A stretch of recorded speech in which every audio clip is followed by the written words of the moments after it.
Hello बच्चों, Shri Vashishtha coaching classes में आपका स्वागत है। कक्षा 8वीं एड ग्रेड का जो अध्याय क्रमांक 11 है बच्चों, सीधा और प्रतिलोम समानुपात। ये क्या होता है, सबसे पहले हम इसका मतलब समझेंगे कि भाई कहाँ पर हमको सीधा अनुपात तो कहाँ पर हमको प्रतिलोम समानुपात का उपयोग करना। यदि हम कभी एक चीज का मान बढ़ाते हैं और अपने आप दूसरी चीज का मान घटता है, या फिर हम एक चीज का मान घटाते हैं और अपने आप दूसरी चीज का यदि मान घटता है, तो उसको हम बोलते हैं सीधा अनुपात। जैसे मैंने बोली आपसे, जैसे कोई चॉकलेट है, ठीक है, मान के चलो कोई एक आपके पास चॉकलेट है और जो कि कितने रुपए की, तो हमने बोला कि जो एक चॉकलेट है वो 5 रुपए की है।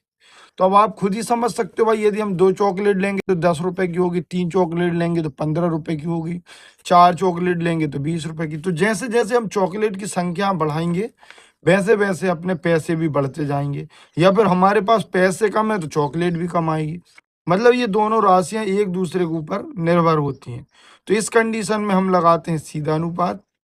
और जब हम एक मान को बढ़ाते हैं और दूसरा घटता है, या दूसरे मान को बढ़ाते हैं तो एक घट जाता है, मतलब एक दूसरे के क्या काम करते हैं, वो प्रतिलोम उल्टा काम करते हैं, तो उसको बोलते हैं हम प्रतिलोम समानुपात। जैसे मान के चलो मैंने बोला कि कोई एक आदमी है, वो किसी काम को 4 दिन में करता है। तो यदि 2 आदमी होंगे तो देखो, यदि आदमियों की संख्या बढ़ेगी तो काम थोड़े जल्दी हो जाएगा भाई, स्पीड में होगा। तो देखो आदमी बढ़ा रहे हैं तो समय कम हो रहा है, और यदि आदमी कम है तो समय ज्यादा लग रहा है। तो देखो वो भी एक दूसरे के क्या हो जाएंगे, उल्टे।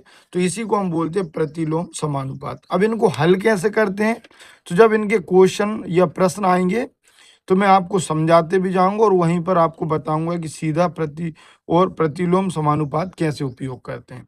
अब इसी का जो बच्चों प्रश्न क्रमांक 1 है वो क्या, यदि x और y प्रत्यक्ष समानुपात में है तो निम्नलिखित में से कौन सा कथन सत्य जहां के अचर है। तो इसका जो राइट आंसर है बच्चों ये डी वाला है, ठीक है ना, क्योंकि भाई वो बोल रहा है आपसे कि अनुपात में, तो ये अनुपात हो गया, अचर है तो अपन ने इसको यहाँ के को बराबर में लेंगे। बाकी ये तीनों कंडीशन गलत है, ठीक है। अब इसी का जो प्रश्न क्रमांक 2 है बच्चों, वो क्या दे रखा है आपको, दो राशि x और y परस्पर व्युत्क्रमानुपाती निम्न में से किस स्थिति के लिए कही जा सकती हैं।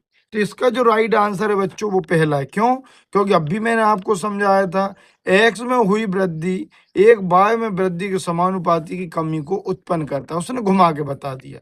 मतलब तो वो हुआ ना, कमी बताता, मतलब एक बढ़ाएंगे तो दूसरा घटेगा, दूसरा बढ़ाएंगे तो एक कम होगा। इसलिए इसका जो सही आंसर है वो आपका दूसरा है। तीसरा क्या है बच्चों, निम्न में से कौन सा विचरण अनुक्रमानुपाती नहीं है। अनुक्रमानुपाती नहीं मतलब वही भाई, वो प्रतिलोम की बात कर रहा। तो देखो पहला ही है चाल बढ़ने पर समय, तो सीधी सी बात है भाई, चाल बढ़ेगा तो समय कम होगा। भाई जैसे आप गाड़ी को तेज चलाओगे तो जल्दी पहुंच जाओगे, और गाड़ी को स्लो चलाओगे तो देर में पहुंचोगे। तो यही तो बोल रहा है कि अनुक्रमानुपाती नहीं है। तो इसका भी जो राइट आंसर है बच्चों वो ए वाला है, ठीक है। इसी का जो चौथा है, यदि ए और बी परस्पर अनुक्रमानुपाती हैं, ए 8 है और बी 12 है, तो निम्न में से कौन सा ए और बी के संगत मानों का युग्म है। तो आपको हमेशा याद रखना है, इसका जो राइट आंसर है बच्चों वो आपका सी वाला है ना, 40 व 75। अब इसी का जो प्रश्न क्रमांक 5 है बच्चों, वो क्या दे रखा है, 14 मीटर ऊंचे एक बिजली के खंभे की छाया 10 मीटर है, समान स्थिति में उस पेड़ की ऊंचाई क्या होगी जिसकी छाया 15 है। अब इसमें समझ आएगा कि भाई समानुपाती लगाना है कि व्युत्क्रमानुपाती। अपन सबसे पहले लिख लेते हैं। देखो मैंने क्या करा, सबसे पहले यहां पर लिख लिया ऊंचाई, ऊंचाई, और यहां लिख लिया छाया। देखो अब कैसे करना है हमको, सबसे पहले बच्चों एक ऐसा डब्बा बनाना है, ठीक है, ऐसा। अब देखो ऊंचाई उसने बोला कितने, तो भैया खम्मा की जो ऊंचाई है वो 14 मीटर है, और उसकी जो छाया है तो छाया के बगल में लिख दो 10 मीटर। अब वो बोल रहा है इसी स्थिति में पेड़ की ऊंचाई ज्ञात करना है। भाई ऊंचाई ये है, देखो यहाँ ऊंचाई लिखा तो यहाँ अपन को नहीं मालूम तो x मान लेंगे, और छाया बता कितने दी है 15, तो यहाँ लिख देंगे। अब मैटर करता है कि हमको भाई इसमें समानुपात लगाना है कि व्युत्क्रमानुपात। तो देखो कैसे समझेंगे हम।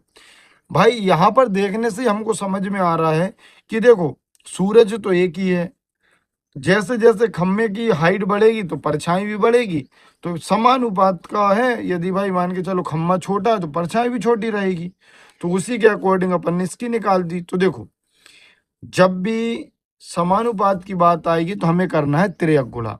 तो कैसे करेंगे, इसका गुणा यहाँ कर दो, तब हम यहाँ लिख देंगे तब, है ना, फिर हम लिख देंगे तब प्रश्नानुसार इन दोनों का गुणा कर दो, 14 गुणा 15, ठीक है, बराबर x गुणा 10। इसका गुणा यहाँ कर दिया और इसका गुणा यहाँ कर दिया। हल कर दो, अब ये 10 को ले आएंगे हम नीचे, तो यहाँ बचेगा x। तो देखो 5 दूनी 10, 5 तेरी 15, 2 एकम 2, 2 सत्ते 21। तो x का मान आ जाएगा 7 गुणा 3, मतलब आ जाएगा 21। तो इसका जो राइट आंसर है बच्चों वो कितना होगा आपका, 21 होगा।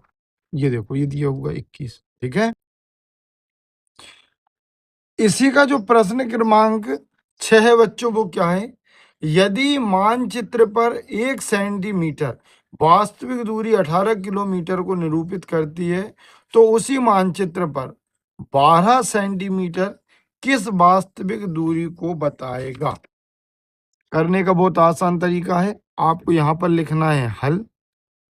सबसे पहले हमें बनाना है एक डब्बा जिसमें कितने खन होना चाहिए, तो 4 खन होना चाहिए। मैं जैसा बता रहा हूँ आप तो ऐसे करना, बहुत फायदे में रहोगे। देखो 1 सेंटीमीटर बटे में लिख देना 18 किलोमीटर। यहाँ पर आ जाओ, तो यहाँ पर क्या पूछा उसने, सेंटीमीटर दिया, तो देखो सेंटीमीटर के बगल में जाएगा आपका सेंटीमीटर, और बताना क्या वास्तविक दूरी हमें नहीं मालूम, तो हम यहाँ पर लिख देंगे x, ठीक है। अब बस, अब भाई सीधी सी बात, जैसे जैसे सेंटीमीटर बढ़ेगा वैसे वैसे किलोमीटर बढ़ेगा, तो एक चीज को बढ़ा रहे हैं तो दूसरी चीज तो अपने आप बढ़ रही है ना। तो हम समझ जाएंगे कि यहाँ पे भी सीधा समानुपात लगेगा, तब हम यहाँ लिख देंगे तब प्रश्नानुसार क्या हो जाएगा भाई, इन दोनों का गुणा कर दो, 1 गुणा x बराबर यहाँ लिख देंगे 12 गुणा 18।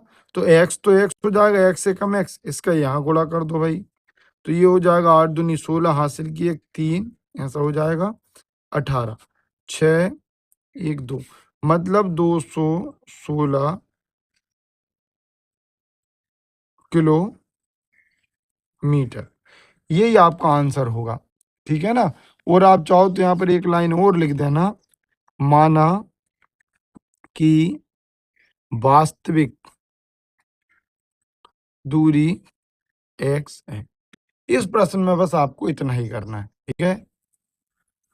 अब इसी का जो प्रश्न क्रमांक 7 है बच्चों को क्या दिया है, एक पर्यटन स्थल के निकट का पार्किंग शुल्क इस प्रकार है, और दिया है कि भैया 2 घंटे गाड़ी खड़ी करोगे तो हम 20 रुपए ले लेंगे, 4 के 40, 6 के 60, 8 के 80 और 10 घंटे के 100 रुपए।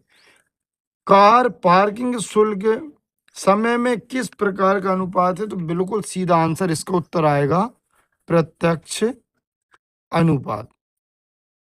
अब क्यों आएगा देखो, हमें पता है भाई कि भाई एक चीज को बढ़ाने पे दूसरी चीज बढ़ रही है और उनका हम अनुपात हमेशा सेम रह रहा है। देखो यदि मैं 20 को इससे भाग करूं 2 से, तो देखो 10 दूनी 20 और 2 एकम 2, 1:10 आ रहा है कि नहीं आ रहा। ऐसे यदि मैं 40 को ये वाले उसी के समय से डिवाइड कर रहा हूँ, 4 एकम 4, 4 दम 40, ये भी वही आ रहा है। यदि मैं 60 को 6 से कर रहा हूँ तो 6 एकम 6, 6 दम 60। देखो तो सभी के जो अनुपात है बिल्कुल एकदम 10/1 या 1/10, इसको ऊपर इसको नीचे लिख सकते हो या इसको नीचे, कैसे ही भी। तो इसका जो राइट आंसर है वो होगा आपका प्रत्यक्ष अनुपात। कार पार्किंग शुल्क समय किस प्रकार के अनुपात में है, तो आप लिख देंगे प्रत्यक्ष अनुपात।